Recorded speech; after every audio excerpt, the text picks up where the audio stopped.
Hello friends, please don't forget to subscribe to my channel and like the videos. Thank you for your support.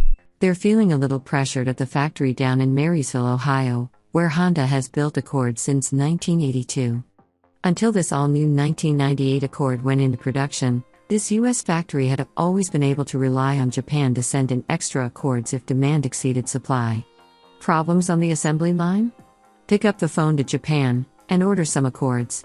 But for 1998, Marysville goes motherline-less, which is how plant executives describe the fact that for the first time, all U.S. spec Accord sedans will be built at Marysville, as will all Accord coupes. Period.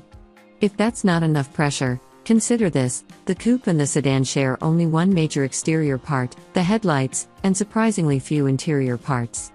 And this, the 1997 Accord continued to sell so well that a lengthy plant shutdown to change over to 1998 production left some dealers Accord-less.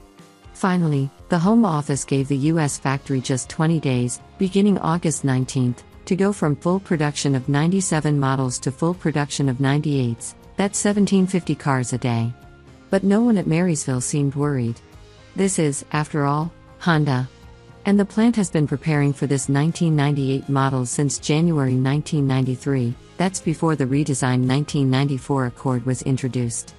Expect no shortages of 1998 Honda Accords. Which is good, because there probably will be no shortage of customers. The current Accord is a fine car, but it seems slightly off target when introduced 4 years ago. Interior space was tight compared with other sedans in its price range. Only 4-cylinder engines were initially offered. The 170-horse, 2.7-liter V6, eventually introduced, was smooth and willing but smaller than the V6s in comparable cars. All that changes for 1998.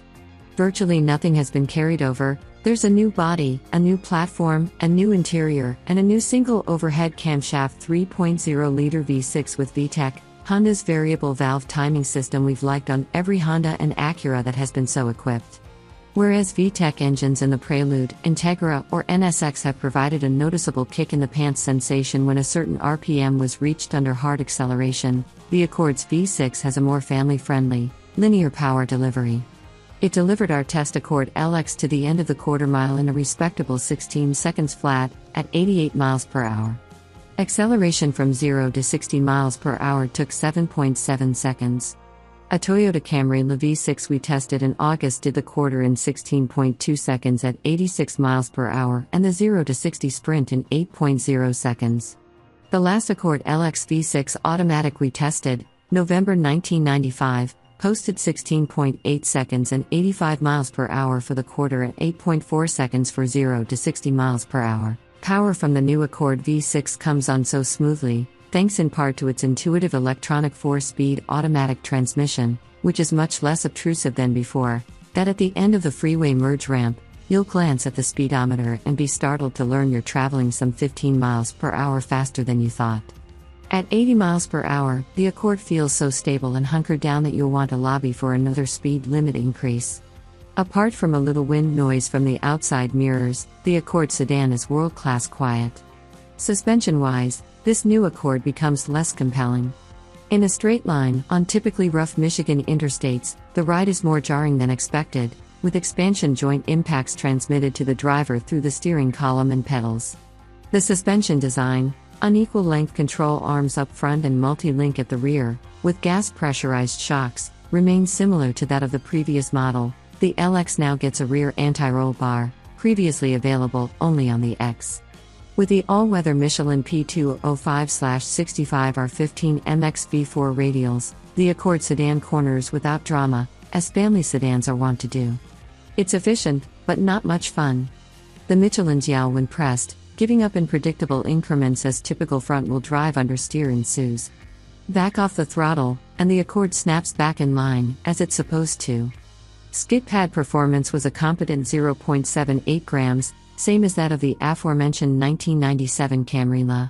The V6 Accords, insiders should know the 6 is recognizable by its 5-wheel lugs, 4 bangers get 4 lugs, have 4-wheel anti-lock disc brakes that stopped our 3,294-pound sedan from 70 miles per hour in 194 feet, 3 farther than the Camry LA.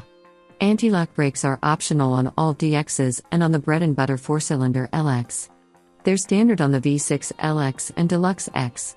Speaking of the DX, the base engine is a 2.3-liter, 16-valve 4-cylinder with 135 horsepower.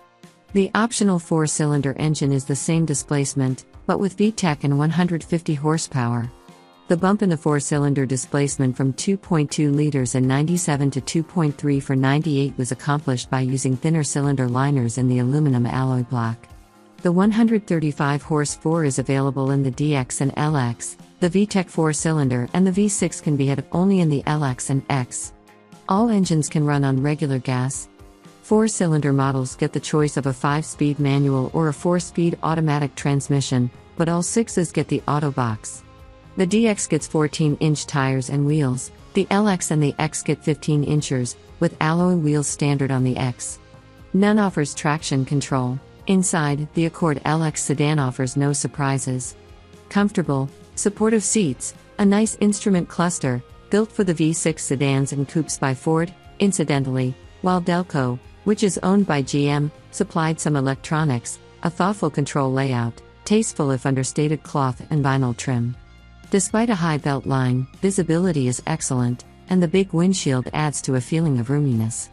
Although less than a half-inch longer on the outside than the 1997 V6 model, and riding on the same 106.9-inch wheelbase, the 1998 Accord sedan makes exceptionally good use of interior space, making it a genuine midsize car, thanks in part to a substantial increase in height, almost 2 inches, and track width. Even with the front seats all the way back, rear seat room is generous. All 3 rear passengers get 3-point belts. EPA measured interior passenger volume for the 97 is 94.7 cubic feet and 101.7 cubic feet for the 98. The trunk is big and easily accessible, and the rear seat has a pass-through hatch that folds down, or the whole seat folds down if even more luggage space is required. The underhood layout is handsomely efficient, with all service points accessible. Crank the V6 up, and pop the hood. At idle, this is one of the quietest engines we've heard. Outside, though, we wish Honda's stylists had gone a bit further. The 1998 Accord sedan certainly doesn't look like previous Accords, but if casual comments made about our test sedan are any indication, it does look like a few other cars, with the Chevrolet Malibu the most frequently mentioned. Designers took a few chances with the Accord Coupe. They took none with the sedan. How much will that affect sales? Probably not at all. And the Accord should be priced right. No firm numbers were available at press time, but Honda promises the 4-cylinder model should be stickered close to 1997 prices, and the V6 will actually be a bit cheaper. Our LX V6 sedan, nicely equipped with power accessories but lacking a compact disc player and a sunroof, should list for about $21,700. A future heads-up comparison test will pit the new Accord against the competition, particularly the Toyota Camry. It should be a close battle,